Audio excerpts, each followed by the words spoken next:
My name is Mark Nelson, and I hope you listen to me in the morning. I think it was 70 the answer, and watching the USA Channel 9, and contributor.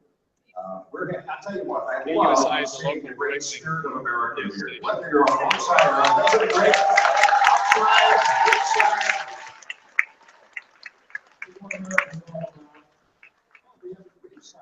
Just as I don't think there were parameters of getting in the office works with the question, we take numbers, so we have no idea what the random numbers. I'll post them. Congressman Issa will get through as many of them as possible before we move out this way. Bring the next session in, because you have a lot of friends out there who don't want to get in for the second round. So we appreciate your cooperation, the revenue with all this. And I know you signed up online. There were some things like make sure that you're in the district, you get some parameters. How many of you are here from out of the district? I'm just curious. Pretty good. Do you want to just give it to him now? You're here, and you got through, and welcome. Good to have you. You have a story. I'm here to moderate, so we'll have a good time. And again, we ask, when you finish the questions, we want you to keep them brief, okay? That does help, because then we get through more questions, all right? Get the speeches outside, that's good. So please welcome Congressman Darrell Issa here in just a moment. We're going to play on the colleagues first. The colleagues will be standing right here. Please rise as the United States Marine Corps parades the colors and will do the pledge of allegiance.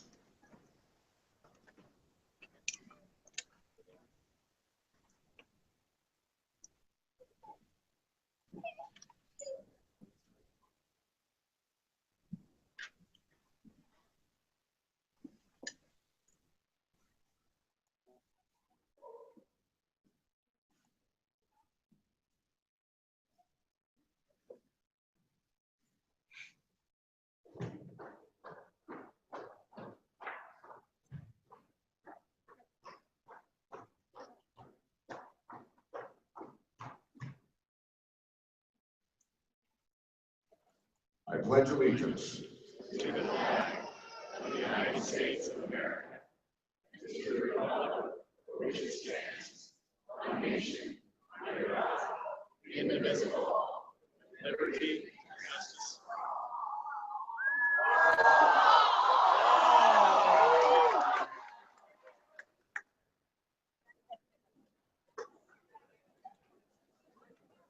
I like the shouting out indivisible. That was smart. Nobody knows that if you have said that. It's really hard. That is too sad. Let's thank the members of the United States Marine Corps.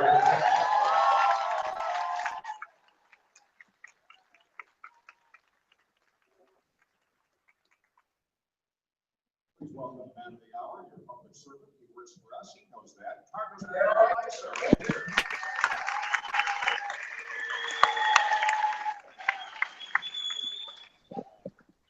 Good morning. Whether you're inside the district or out of the district, I would assume.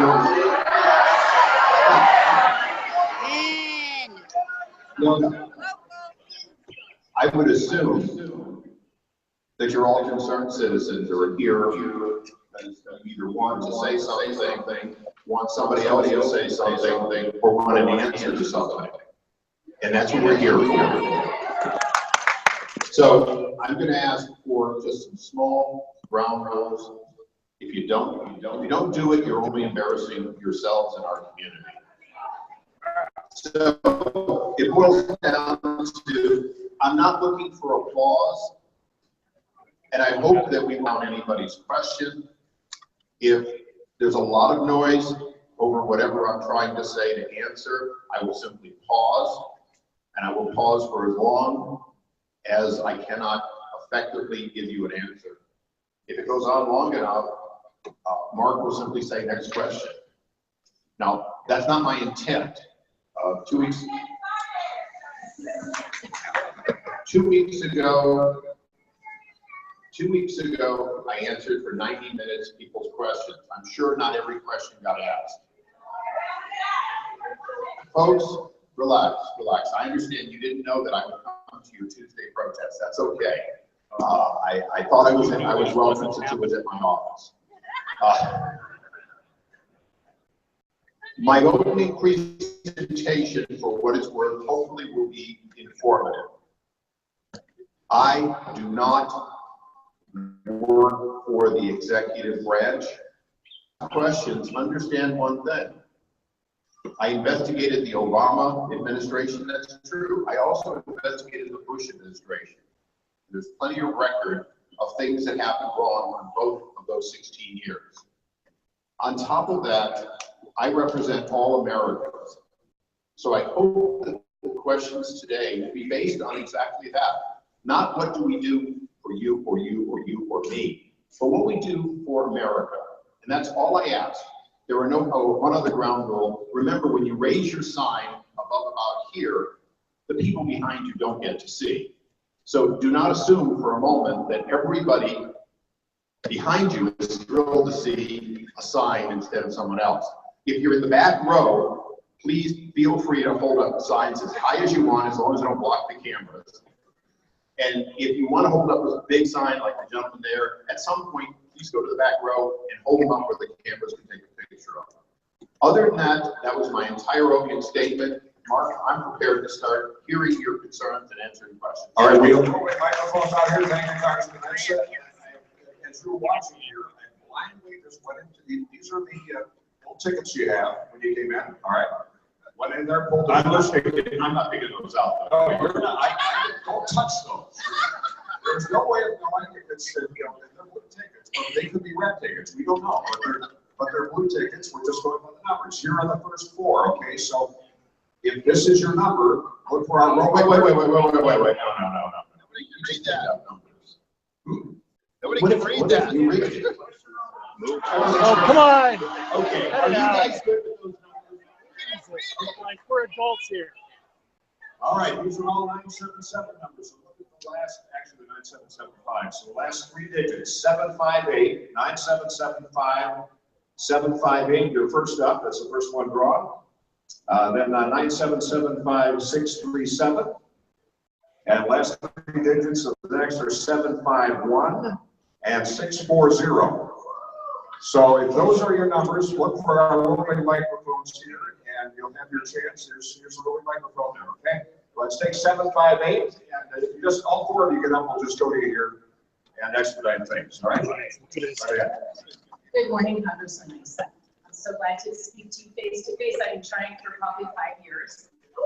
But what I'd like to ask you is, there are 11 million undocumented people in this country, and we depend on their labor. Honestly, none of us would have food on our plates without it. So what I'd like to know from you is, what is your plan to address comprehensive, humane immigration reform that allows the people who have been here in this country working really hard for many years to work in dignity openly, and for their families to not have to suffer from deportations that separate parents and children? Do you plan to address it, and when will that be? Thank you.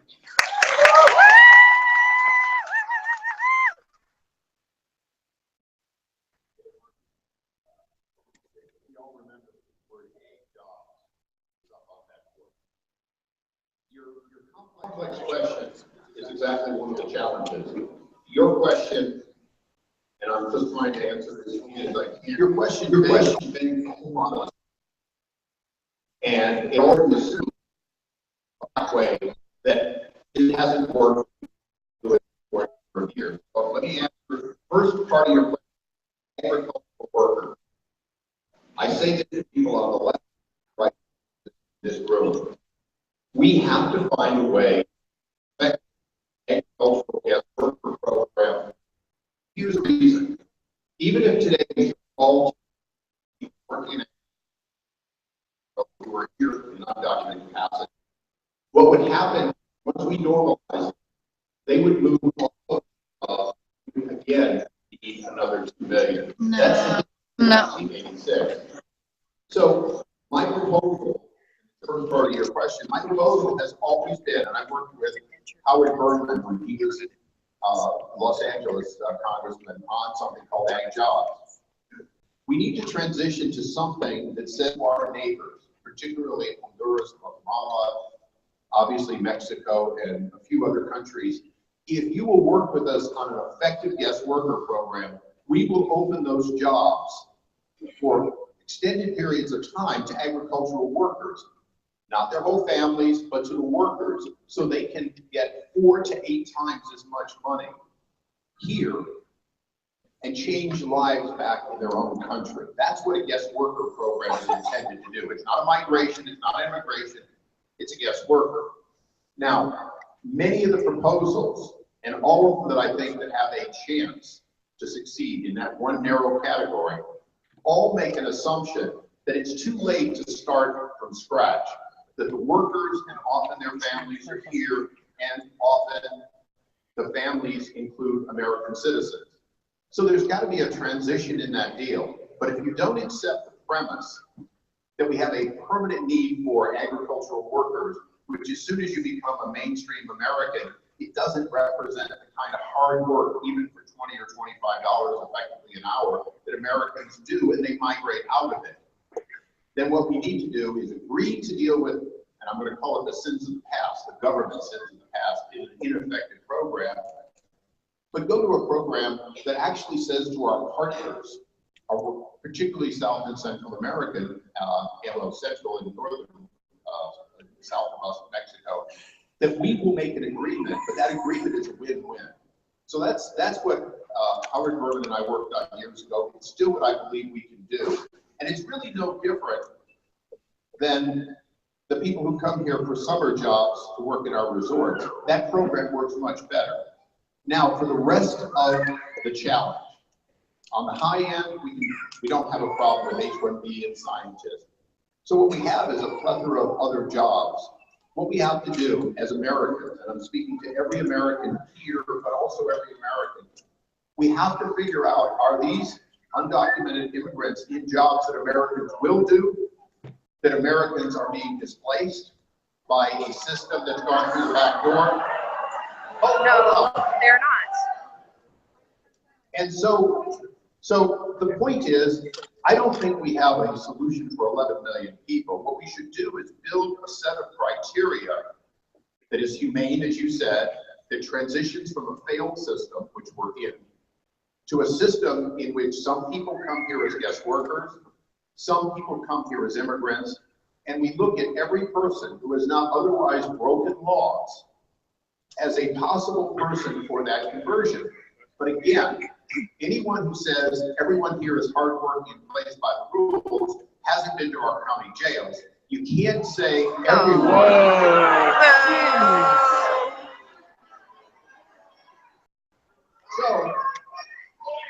So if you're going to be rude, it's your privilege. But if you disagree with the following principles, then I don't understand how you got that agreement. Believe. One, for everyone in this room, isn't there at least one person, one illegal immigrant we would like to keep? At least one. Yeah. Like to keep? What is he saying? They're not property. They're human beings. And isn't there at least one person that we want to send back to their home country after they get out of prison? Okay, so the first thing we come up with is we all agree there's at least one person, or almost all, and some people think there's nobody who should be deported. We're going to agree to disagree on that point. Next question. Okay, now I've been told that some of you want to see bigger numbers. I don't think bigger numbers. Let me tell you. Can you, let's go, come on. Okay, just make sure we're all here. As we take one, these up to 3, then we'll draw more, all right? So we have 758, 637, 751, 640. So let's go back down here to the next up here. Okay, and she doesn't give up the mic because a 2-minute question turns into a 10-minute question. So, Congressman, if I get emotional about this is very, Just relax. These people will give you all the time you need. My family has been profoundly impacted by mental illness. Mentally ill and adverse treatment. Without that treatment, I can't imagine where our family would be today. With insurance under the Affordable Care Act, it has cost our family out of pocket $60,000. That's a lot. How does your proposed health plan mandate coverage for mental illness? So I've seen access, but I haven't seen anything that guarantees coverage for mental illness, which was afforded under the ACA.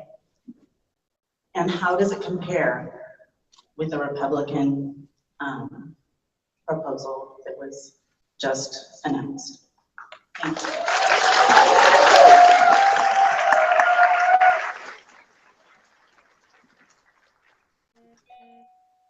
We have one, as far as I know, one psychiatrist, happens to also be a military officer and a Congressman Murphy, who has championed that issue and made sure that each time there's a bill, a proposed bill, even separately from these actions, has been pushing both the reality of what you're saying, that this devastates a family and it has to be covered like any other catastrophic illness, and also the fact that there's an awful lot that can be done early on that both saves lives and other secondary costs.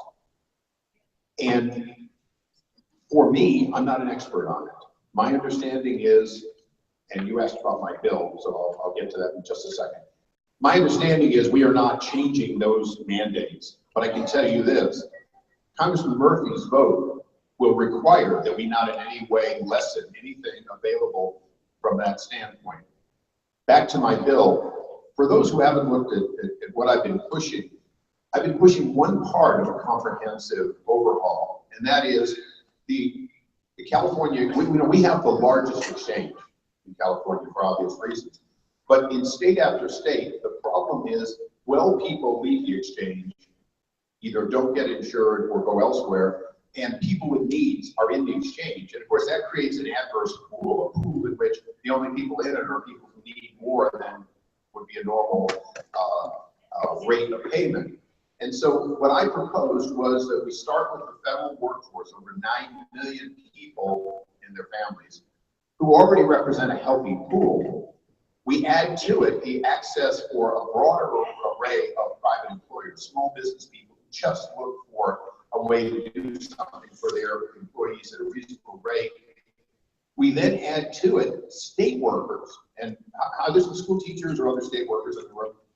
Okay, you have wonderful plans. I'm not interested in your plan, but I am interested in your pool, because the fact is state workers are a very healthy, high paid, compared to the average American, if you will. I know it doesn't feel that way. But remember that about 35,000 start tipping over. But remember, state workers always also tend to have college degrees and so on. If we add those pools, what we do for you is if you're in an exchange, you're in an exchange that starts off at a fairer size and pool and is more likely to attract both people with needs, but also people who simply want health care. And it's that stable pool that allows it to remain affordable. Now, that proposal is strictly to fix what I saw before it happened, that 50 little exchanges were going to tend to some succeed and some fail, and that's what's happening. I believe that a national bidding, 250 separate programs, with a pool of all federal and state and local workers, will give you a base that won't easily go one way or the other, and as a result would maintain what we would call normal affordability.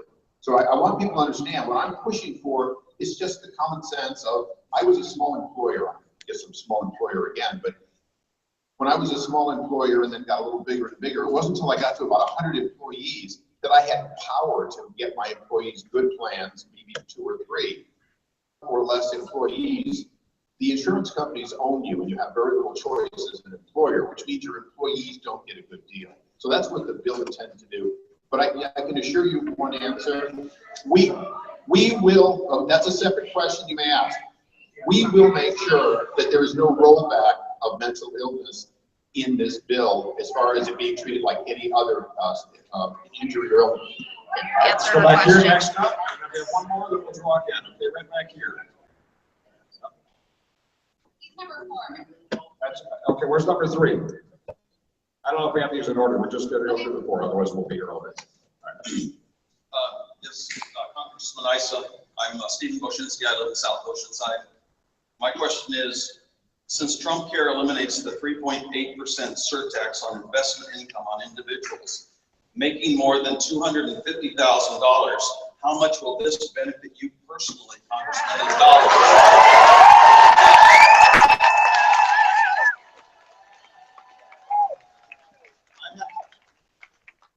According to the financial report filed by you with Congress for the year 2015, the low estimate of what looks to me like your investment income was $31 million, and the high estimate was $80 million.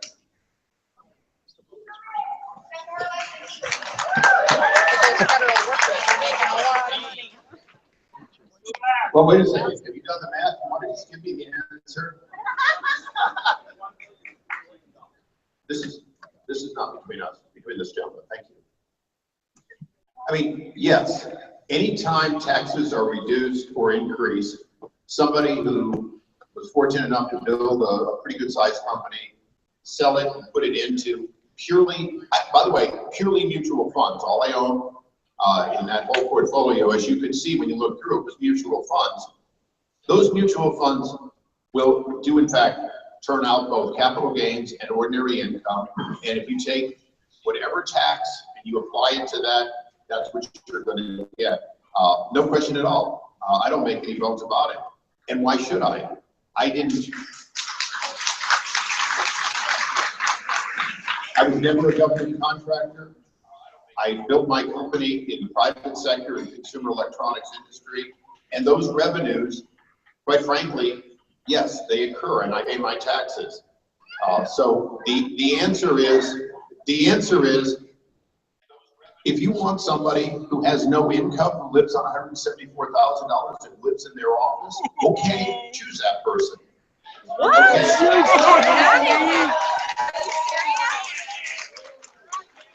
But if you have somebody who divests themselves of every individual stock, puts it in mutual funds, and then takes whatever the revenue that comes from it is, that's what I've done, and I think that's the fairest way. I won't benefit from any particular change in tax policy, and quite frankly, you know, taxes go up, taxes go down. That's not what this bill is about. Next question.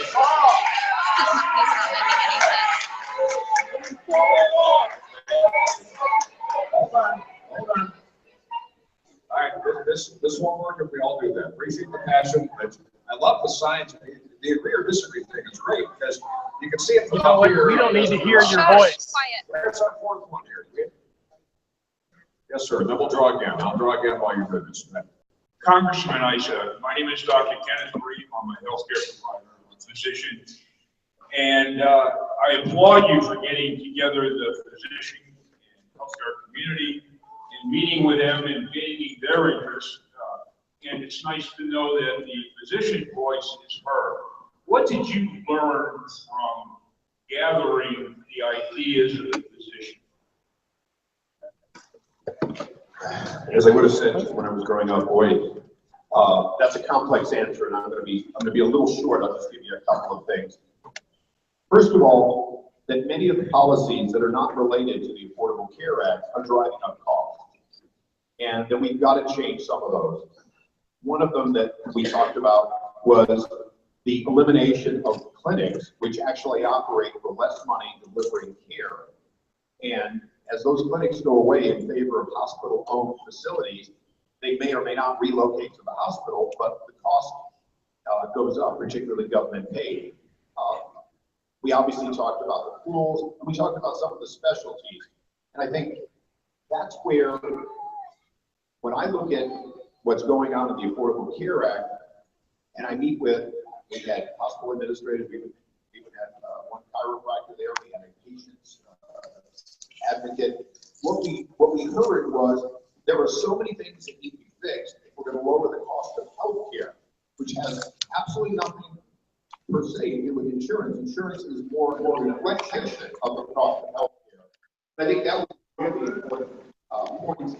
And we're not having those. I ask to have them on a regular basis because some of these policies, and I'll just give you one because I think it's the one most people here don't know about. And it was the one I just mentioned. if you've got a local clinic, probably physician-owned clinic, a few doctors get together, and you go in there and you banged up your knee, and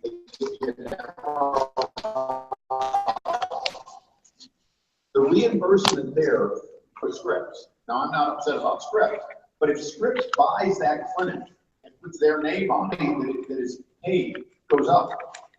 And you look and say, well, wait a second, what we're trying to do is deliver health care to people at an affordable price with nobody selling for below cost. But that's one of the problems today is we're seeing small clinics owned disproportionately by clinics, by non-hospitals, disappear. And the net result is healthcare cost goes up. If you don't mind, I'm gonna say one thing that came in since that meeting. Elijah Cummings and I have been seen on TV more than a few times, you may have noticed.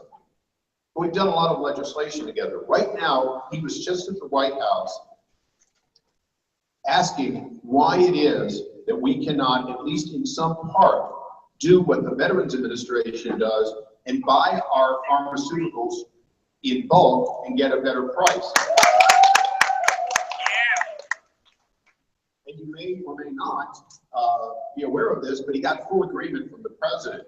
And that means that there's a real chance for a bipartisan effort to buy, at least as to the federal government's programs, pharmaceuticals and other devices at a better price by simply buying in bulk. So that's one of the things that Elijah Cummings and I will be working on.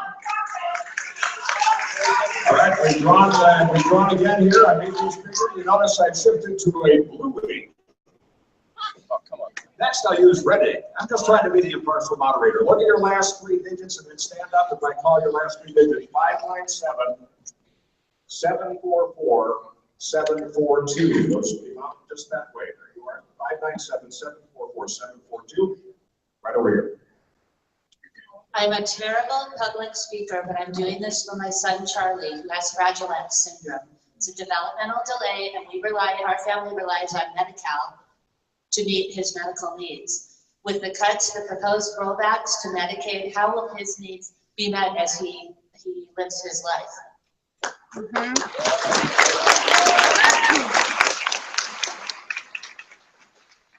And again, any statement I make today is about a bill that has only been being marked up in the last 2 days. It's your personal opinion. It's your personal opinion. So, currently, if you're on standard Medi-Cal, there's absolutely no change whatsoever in the forecast. If you're on Medicaid expansion, in other words, a portion of Medi-Cal that covered people not previously covered, then nothing will change until January of 2020.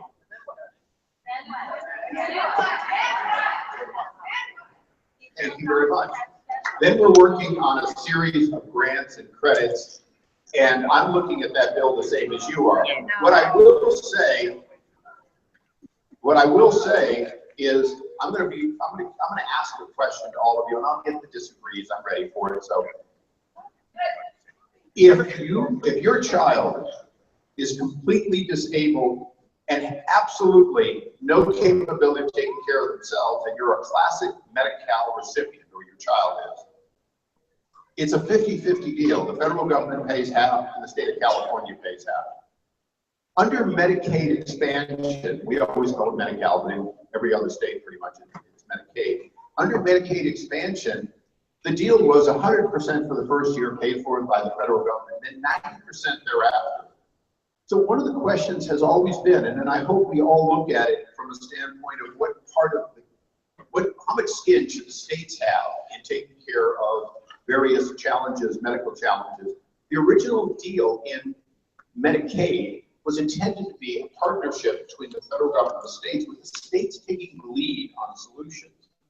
So the one thing that always bothered me was the people who were higher up the food chain, if you will, had less reason to need assistance, were getting 90% in perpetuity, 100% originally, from the federal government. I said from day one that the partnership should never have been different. It should have been the same. It should have been whatever the state rate was, 50-50, some states were a little better.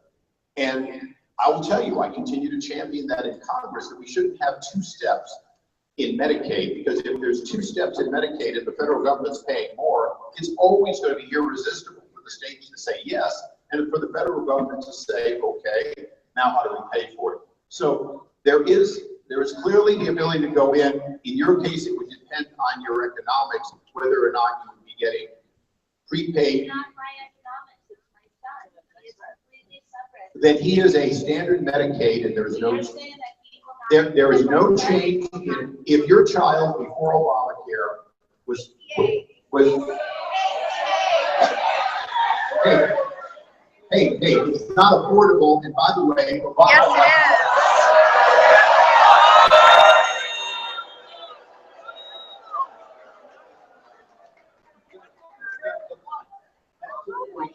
Back to your question. Medicaid is not being changed by this bill. The expansion was not that. So in the case of your child that's 100% disabled, there will be no change. Thank you. All right, hold on.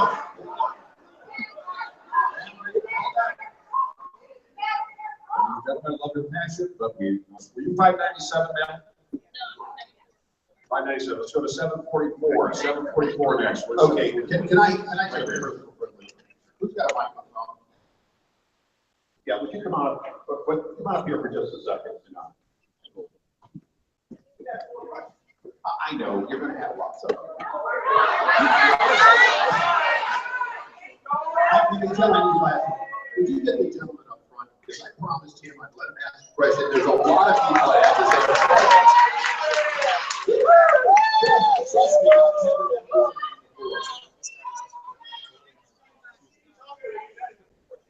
Here's the question that I have. My name is Dmitry Demidov, and I'm a resident of Oceanside for 11 years. I've been in the U.S. half of my life, exactly 21 years. 20 years lived in Russia. I watch very closely what's going on in Russia, in the politics, especially with Putin, and what's going on now in America. I run a Facebook page called Unofficial Justice, where I put links together. So my question is related. It is very much related to this subject. Congress initiated effort of investigations of Trump's ties to Russia. A week and a half ago was defeated on an 8-11 party line vote. And 8-11 party line vote means that there are a couple of gentlemen, congressmen on the Republican Party that voted against it and swayed the vote against it. One of them was Darrell Issa. Okay. Besides the ever so repeated narrative about Russia's hybrid war, which includes hacking, which includes information war, and besides the fact that there are reports by intelligence agencies, including joint CIA and FBI reports available on the government's website confirming the interference. We have 25 people in the administration of the White House, 25 people that have direct ties with Russia, including President and Trump's son, Executive Vice President of Trump International, Trump's daughter, Trump's senior advisors and son-in-law, Trump's Secretary of State, Attorney General,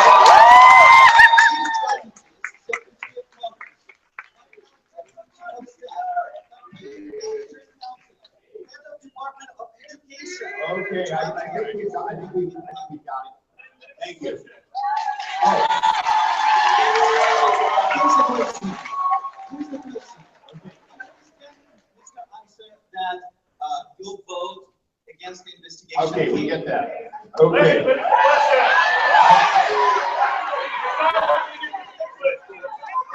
Okay. I got a question, which is what matters. The question was on my vote. Yeah. Special prosecutor!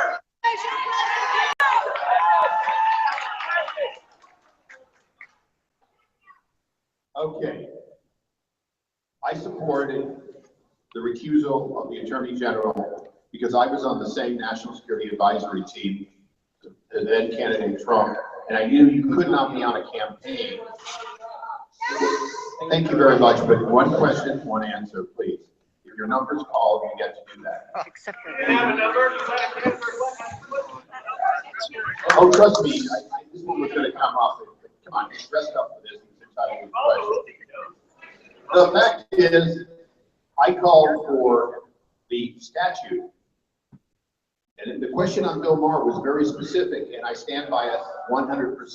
The two questions that Bill Maher asked, which are similar to Dimitri's. One, should the Attorney General recuse himself? Of course, it should have an independent individual who was not connected to the campaign. It now does. Who? Secondly, Who? Secondly, should there be what people commonly call special prosecutors? But I think I have to explain, it won't take long, but I have to explain. The special prosecutor statute expired. There is no such thing. And trust me, the Democrats in Congress would not vote to create a new permanent law to do that. They didn't like it under Kenneth Starr. However, if you look up 28 CFR 600.1, okay, that is the procedure I was talking about, Bill Maher. And that's where the Attorney General, or in this case, the Attorney General now having recused himself, the individual puts together a team that has independent authority to investigate something. Now, what the deputy said in his confirmation, and I think we have to realize he went before the Senate afterwards and said this, and is being confirmed, okay? So, you know, you got to figure that the Senate, here's what he said. He said, I have to know that we have the elements of an investigation specifically that I then tell them to do. And he said that. Do you support an investigation? Well, yes, I do.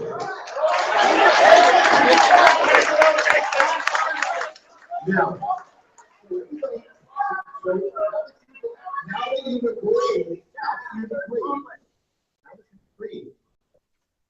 that you've agreed to investigation, Dimitri's number one concern is that evil son of a blank in Russia.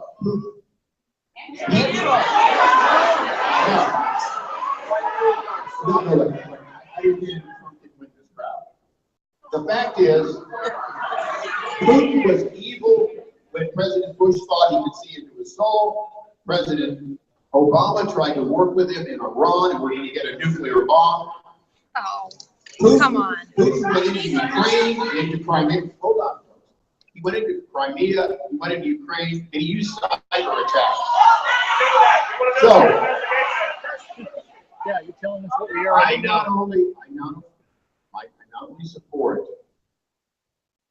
investigating whether there are any ties to anyone, including, you know, you keep asking for something that doesn't exist, so.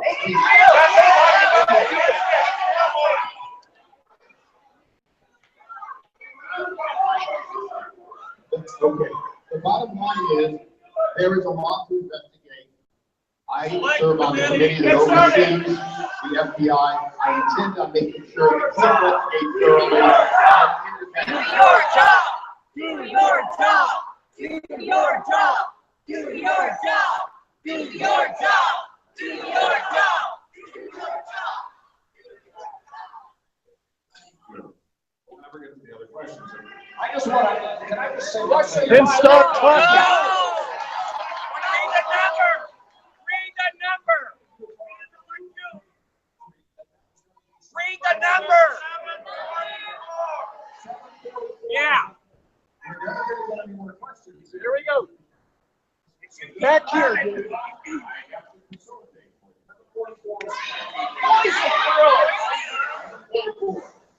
Okay. Yes, ma'am. My name is Brandy Clayton, and I work for the Women's Resource Center here in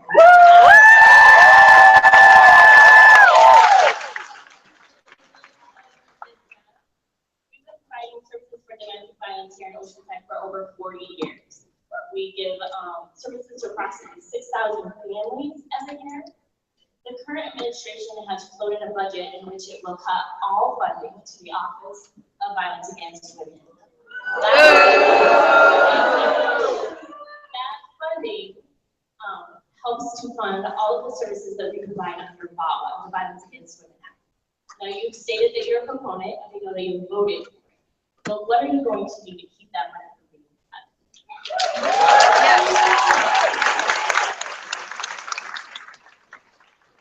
When we reauthorized VAWA, Violence Against Women Act, we did so on a bipartisan basis, and it will be funded.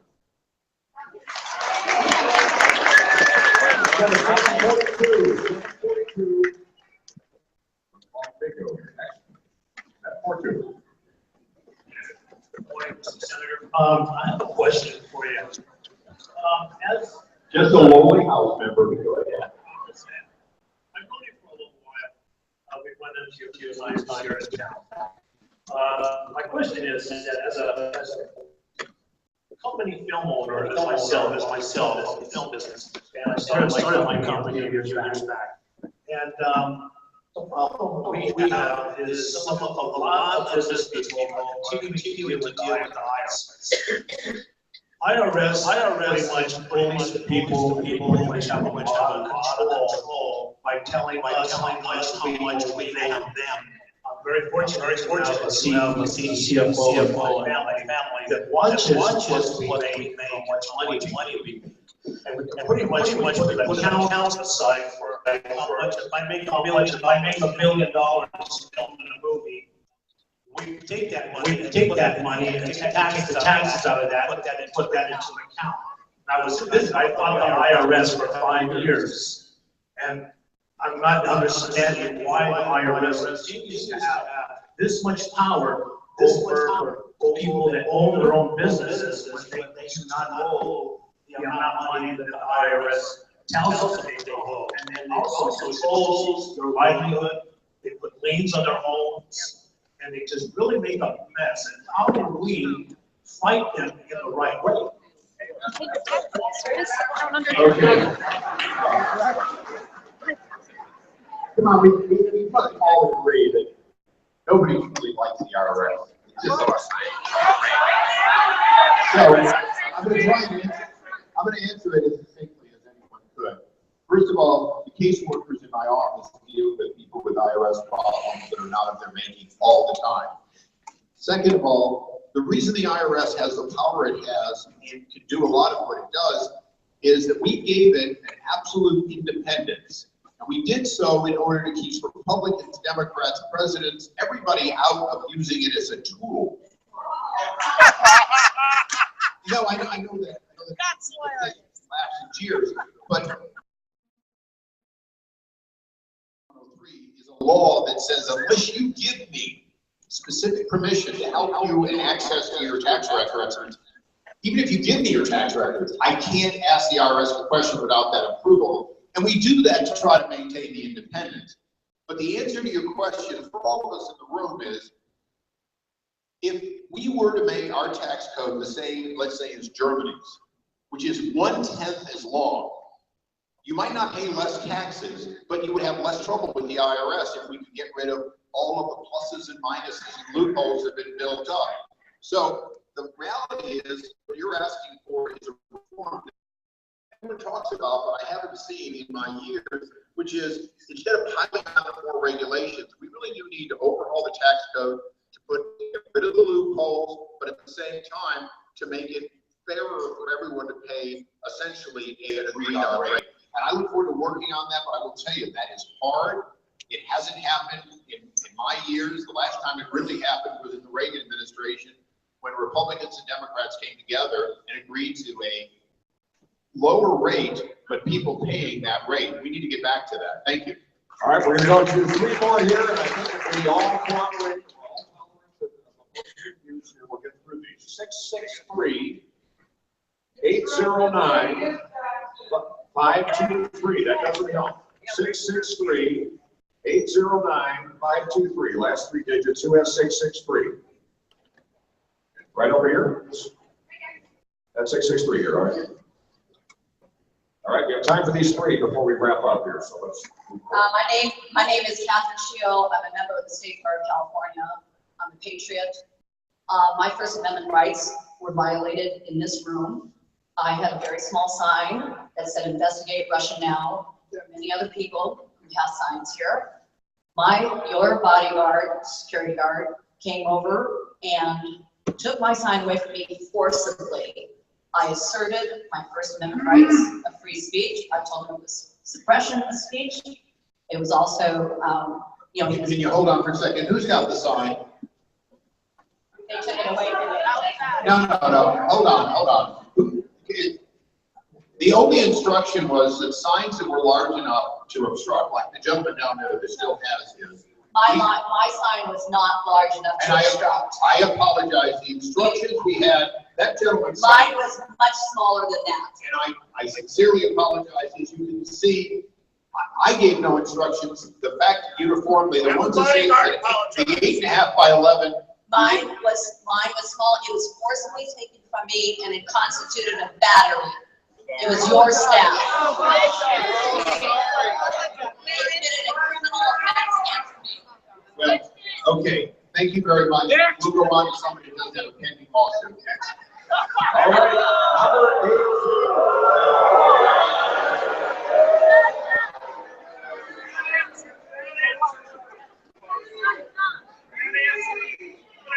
number 8. All right. 1809 is next. Back to the corner over here. Hi, my name is Tom. I go to a local high school, Pasco High School. I'm in 10th grade. And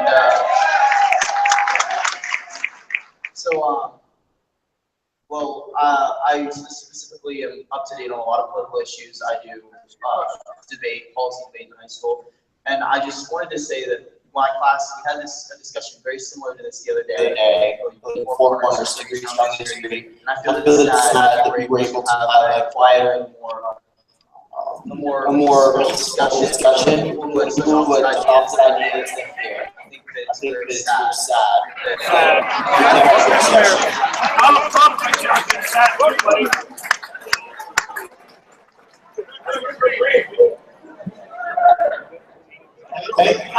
On one hand, thank you for your comment, but I'm here today not expecting that it was going to be quiet. The only thing I ask is that it not end like Hamilton. Yeah. Who's next? Please. They're coming as quick as they can. Sir, thank you for taking this question. I realize the medical plan that you are supporting is not the one that is currently being passed by Congress. And mental health is not covered by the one that's being passed by Congress.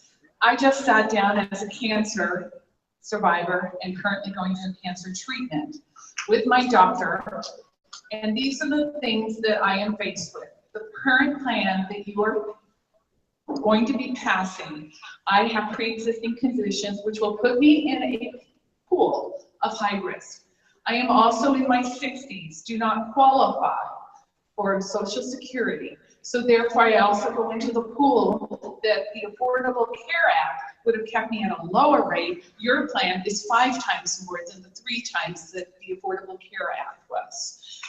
I ask you, sir, my treatment is like $500,000 a year. I can't afford that. I can't afford not to have insurance. Insurance for me will be $60,000, $70,000 a year. I don't want to hear about your plan because your plan would benefit Californians. I want to hear what you're going to do about the plan that's being proposed by Ryan.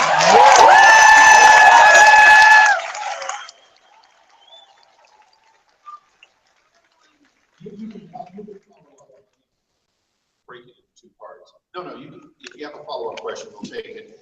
This is important. Yeah, please. The reason that I pushed the FEHBP, Federal Employee Health Benefit Plan, was that it never had a cap and it never had pre-existing conditions. It was fully portable. As a matter of fact, within the 250 plans, you can move around if you're a federal employee, not a congressman. We're there. So the reason I am still pushing that is that I will not be satisfied if we do not effectively take care of both pre-existing, as we could have a long discussion we did with the docs, pre-existing and how that gets worked, and portability, which ultimately was what we should have been fixing from the start.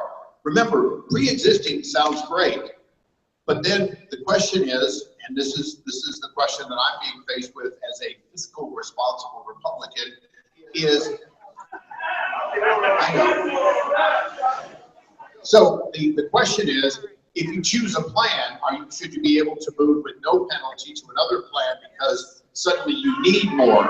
Yeah. The fact is, I support both a prohibition on using a pre-existing condition against somebody entering and portability. And I will keep fighting for both of those. What's your follow-up? You didn't answer the question. Hold on. How are you going to vote?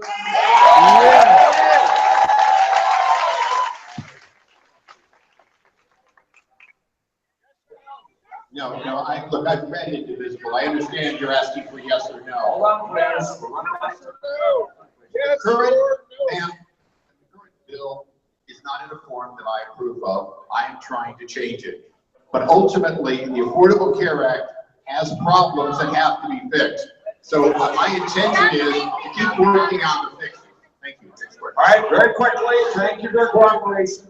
We're wrapping at 10:30. We're going 5 minutes from here. I got 2 more numbers. 10:30, great. 615, 615, and 604. 615, 604. We're going to take both of them, then we'll wrap up, and I appreciate your cooperation. There we go. My name is Julie. I handle this. You got to crank up the mic, please.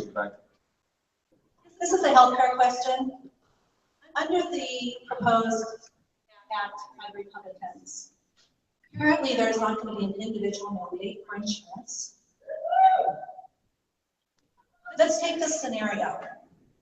The scenario is a 30-something-year-old male presents to the local ER. Let's say Scripps Encinitas, where my husband works in critical care. They have to legally take him and treat him. Let's just say he's in the hospital for an extended period of time. He had chosen to not buy insurance because he didn't think he needed it, or he chose his own plan that is substandard. He also doesn't qualify for emergency Medi-Cal. He makes $40,000 a year. Who's going to pay his bill?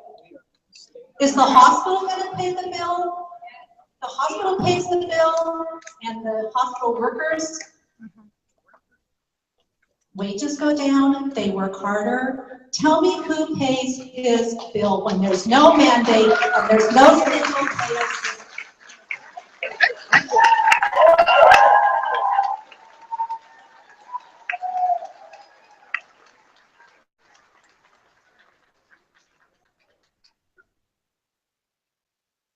Your point is extremely good. I'll answer it in reverse order. We all pay through cost shifting. The healthcare system, quite frankly, passes those costs on. If your hospital says we can't afford to pay you because we take in all these indigent patients, take it up with your hospital because they're not being genuine. The fact is, healthcare rises in no small part because these things, especially hospitals specifically, because hospitals are going to break even or they're going to go out of business. How do they break even nonprofits? They shift. That $1,500 MRI is a $500 procedure, but when you throw in the overhead for emergency rooms, and we are a stone's throw away from Tri-City, and Tri-City is one of the few emergency rooms available. A lot of hospitals have decided not to take emergencies in order to avoid that cost, which means that that individual, whether they have insurance or not, is less safe because there's longer distances to go. So your question, now the main question, the employer mandate and the employee mandate, or the individual mandate, were controversial, and my party did not like them. Well, let me explain. I'll give you, and we'll go a little over, and I'll take a little less rest, but I want to make sure this gets answered. Early in the Obama administration, I was at the White House, and they had tables with people from the White House and senators and House members, all of us that were, chairman and ranking members. And I happen to be seated next to John McCain, who, I agree with on occasions, and I disagree with on occasions. And I said to him, I wasn't talking the individual, but I was talking the employer mandate. And I said, well, if you don't have the employer mandate or some other process, then employers will shift their responsibility to my emergency room, which means they shift it to my company, who's not only paying health care, but they're also now paying for your not paying health care.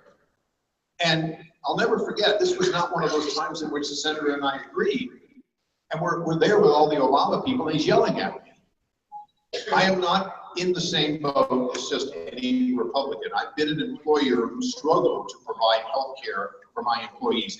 And once I was on Kathy and I were on our own, we did from day one find a way to do it.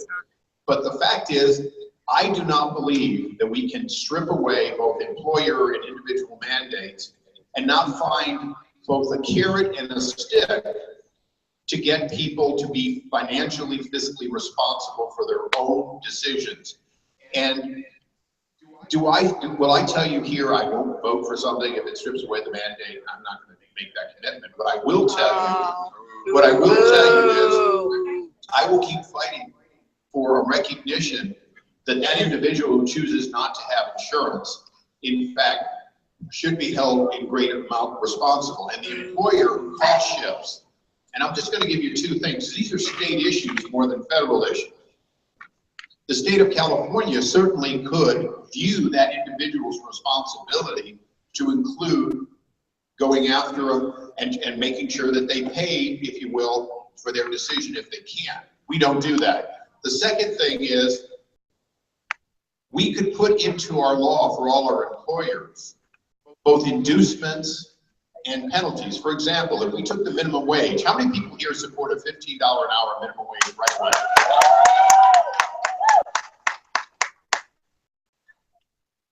If the employer mandate goes away, or you're less than 50 employees, which already doesn't have a mandate, if the state of California said, okay, we're gonna have a $15 minimum wage, but we're gonna give up to $8 in credit for health care that you're paying for your employees, people would immediately go to that. Why? Because the fact is that would be an inducement for employers to do the right thing. And by the way, if not, then they got to pay the $15 an hour. But there's no process that the state or the federal government has done to do what you want to do. So, okay, real quick follow-up because I'm going to take.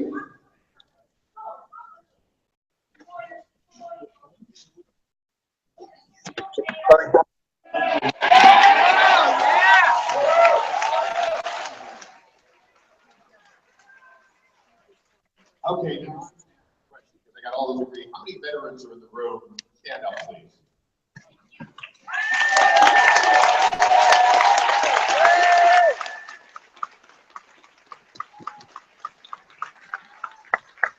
And thank you for your service.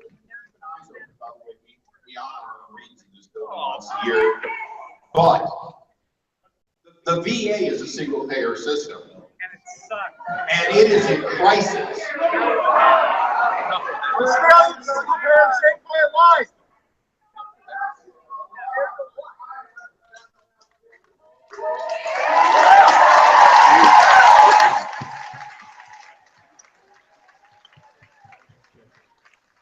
All right, is there anything else, Commissioner?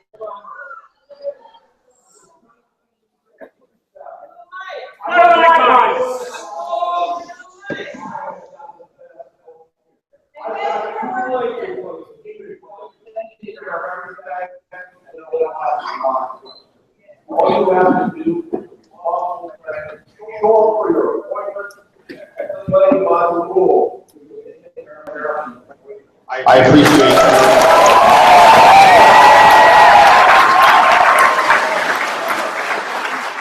We're going to take one last question, but I'm gonna just say I appreciate that that's your experience.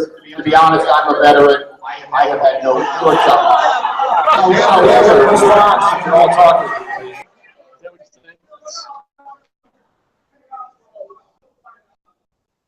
I was there watching my mom's father pass away there. Okay, all right, playing by the rules, we're all for that, especially when we're trying to wrap up. 6:04. No, hold on. Well, 6:04 next. Hold on. But I'm not going to let this pass. General Eric Shinseki was appointed by President Obama. He served about 6 years. When he came in, he said his challenge was to change the culture to make it take care of everyone, not some, everyone. When he resigned, and President Obama replaced him, he did so because there were a number, and they weren't Republican scandals or Democratic scandals, there were failures. We came up with the Choice Act, we came up with other things, and we funded them because we're trying to, on a bipartisan, nonpartisan basis, make sure that the VA doesn't let another person die, doesn't miss another chance for a veteran. So it's not about when it works, it's about making sure it works for everyone. Yes, sir. Final question. Need the mic. There we go. Congressman, my name is Mike Levin. I'm an environmental attorney.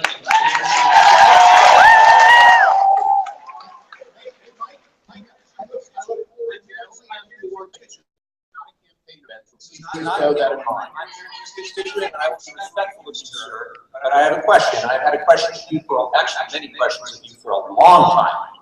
But the one I want to ask about today is about climate change and environmental policy. I appreciate it. Okay. One question. Can I ask my question? Understand one thing. No, one thing.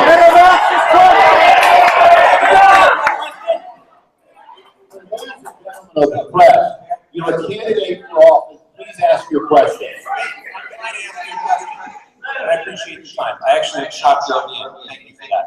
So this past holiday season, I sent you this book. It's called Climate Change 40 Years. Because for 16 years, you doubted the fundamental science. I'll be happy to do that much more. My question is, why do you blindly support Donald Trump's agenda? Gut the gut-based science.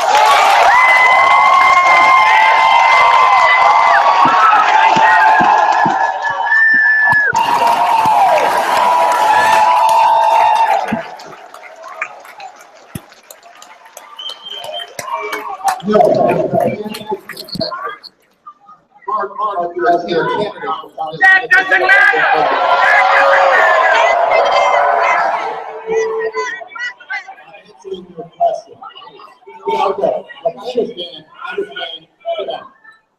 I'm answering your question. You asked a question. You know what? If you're fortunate enough, you're going to discover that dialogue is possible. So let me go through. No, this is the last question. And I'm gonna,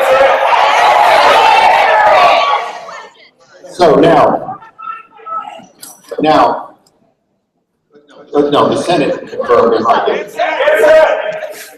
Now, first of all, I never received. Second of all, do it to me here.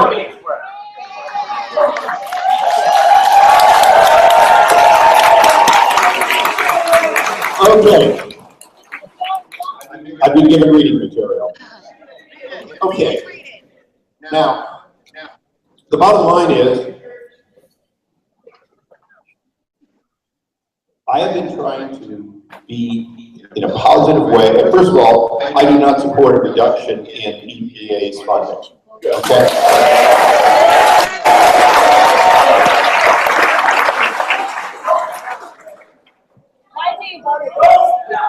Now, we have a challenge in our society. And this may not be exactly the answer you want, but it's the answer that I think you're going to at least appreciate is where I stand. Since the 1970s and the first Earth Day when I was a camp counselor, I have known that we have a problem with sustainability for our planet. Now, our problem included the 3.5 billion people on the planet at that time. Now there's 7 billion plus. So are we burning through carbon? Does it have, are we burning through carbon? And does it have secondary effects? One of which is CO2 loading of the atmosphere, and another one is acid rain. Another one is that it's just part of our life sustainability. Yes.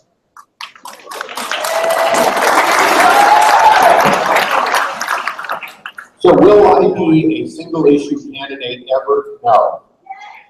Will I, in fact, recognize that we have to have clean air, clean water, and we have to deal with how to feed 7 billion people on the planet? Yes. Yes. And it's a balancing act. So, if somebody, he asked the question, if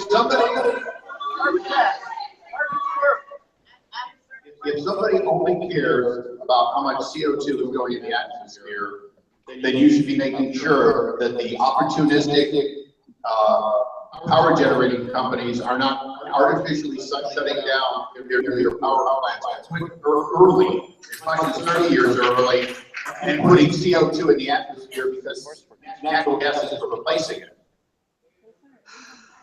No. Shenandoah shut down. Right now, throughout America, companies have decided that it's too expensive to run a nuclear plant without zero emissions. And instead, what they're doing is they're switching to natural gas and turning those off. Why? Because it's temporarily cheaper. So we're going to burn more natural gas, not less.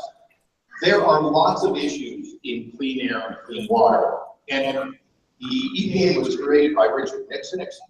It is in fact not a Republican or a Democratic organization. It's an organization that has a mandate, and I will continue to support sensible mandate and funding for it. Thank you all for being here.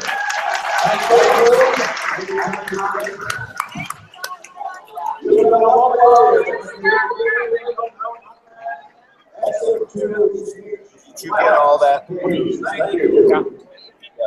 The sound wasn't great. It wasn't great quality. I was kind of looking over and I said, well, good, I hope, because my wife didn't see what I said.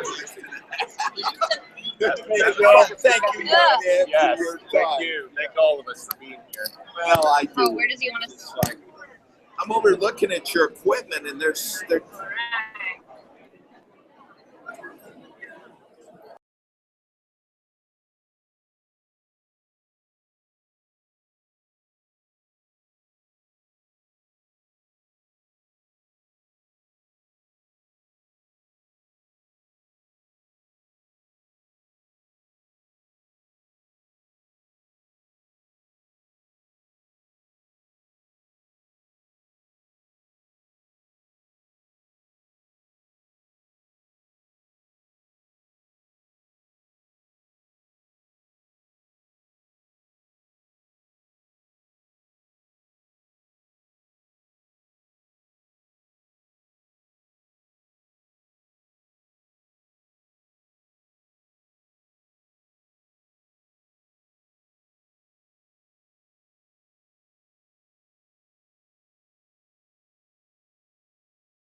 get online?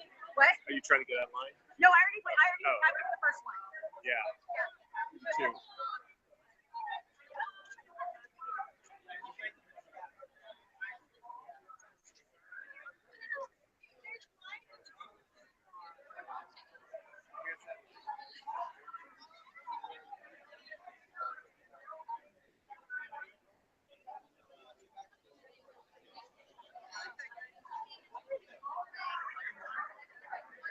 He doesn't answer questions. How's it going? Good. Can you check YouTube?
I assume so.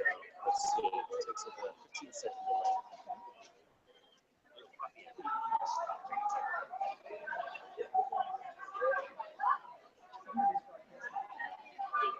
Yeah, that looks good. Okay, I should turn in a second. Yeah, okay. All right, thanks.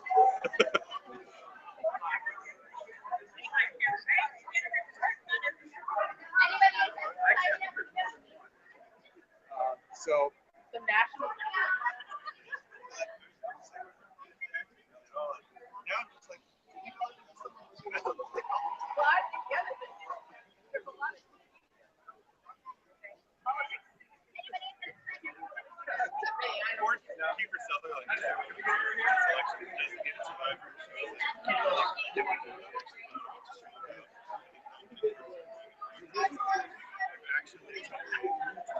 Yeah,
Federal employee benefits health extension. You know why we don't have this? I'm going to keep my soul. I'm not allowed to.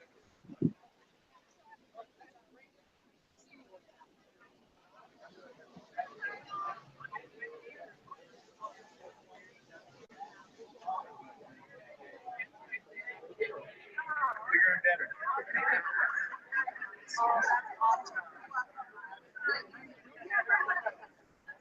Yeah, well, I guess so.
Is that okay? I want you to go talk to them. Remember, when you go in. Yeah, just do a little. You do that? You'll be fine. Were you inside? Yeah. Yeah. Yeah, but they're just friends. They're friends.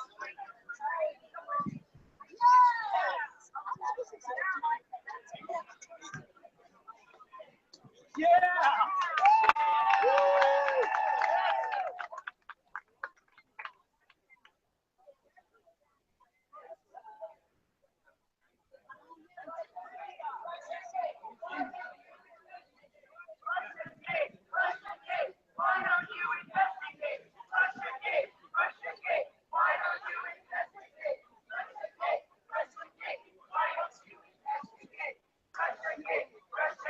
Why don't you investigate?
What's his last name?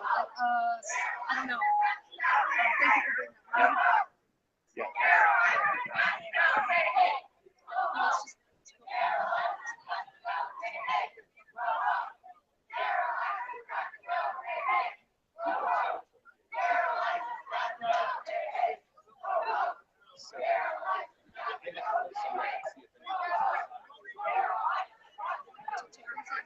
Well, to be the Google, to direct the Google. Yeah, I don't have to.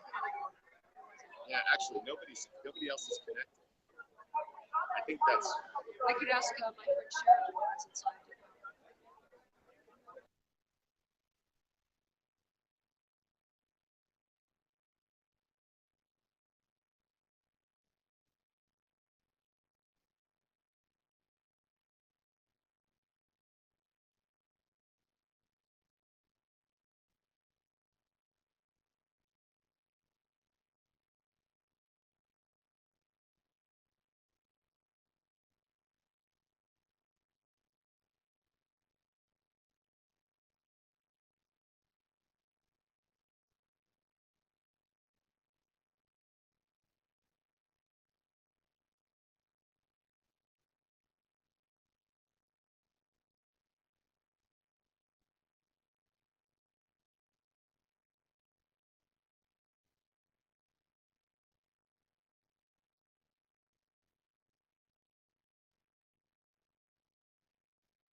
That's why I'm not staying in this one.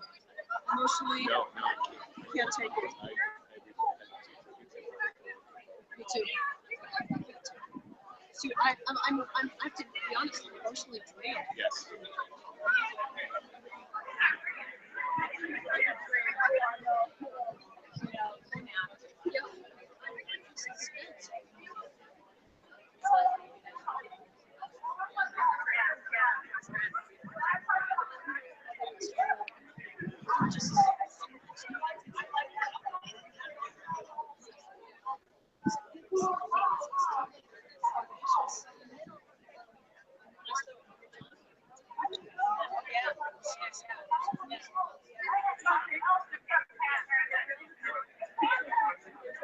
But also,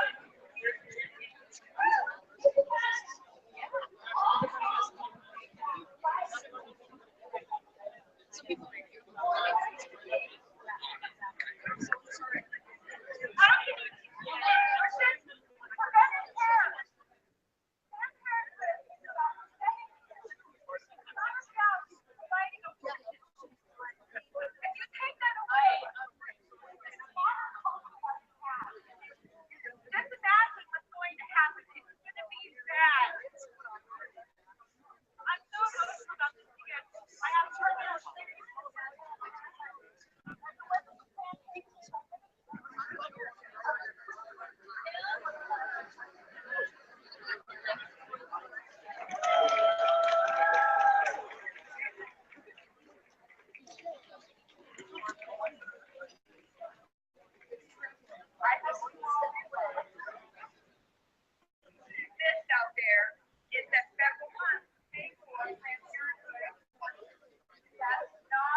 I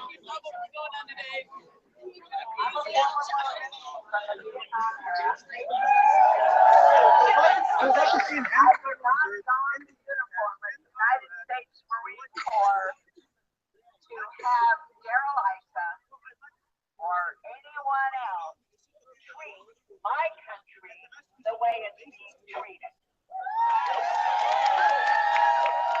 I did not don the uniform of the United States Marine Corps to have Russia be our arbitrator in our elections.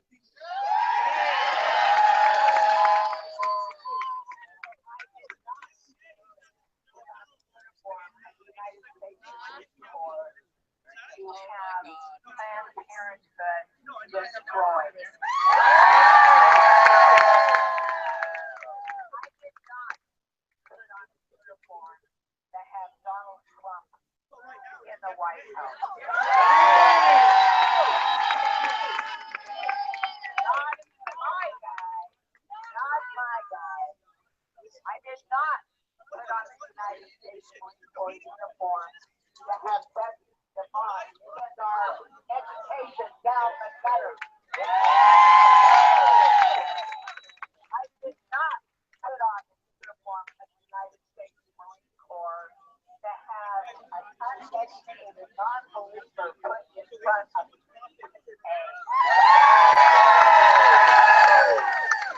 I did not put on the uniform of the United States Marine Corps to have a gentleman who was given a medal for his works and his deeds and his thoughts by Vladimir Putin.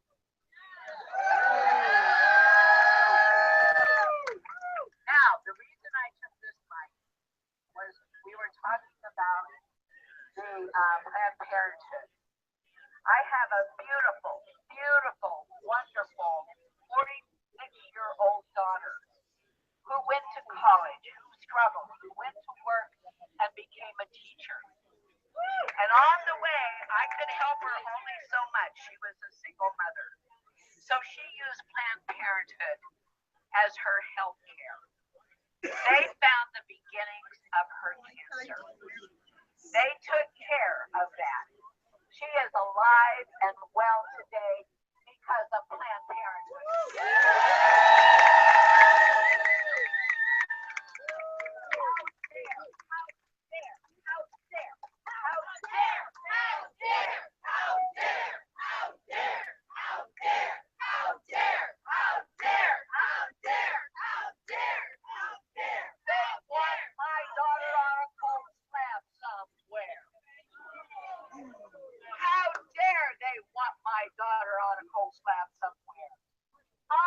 How dare they want anybody on a cold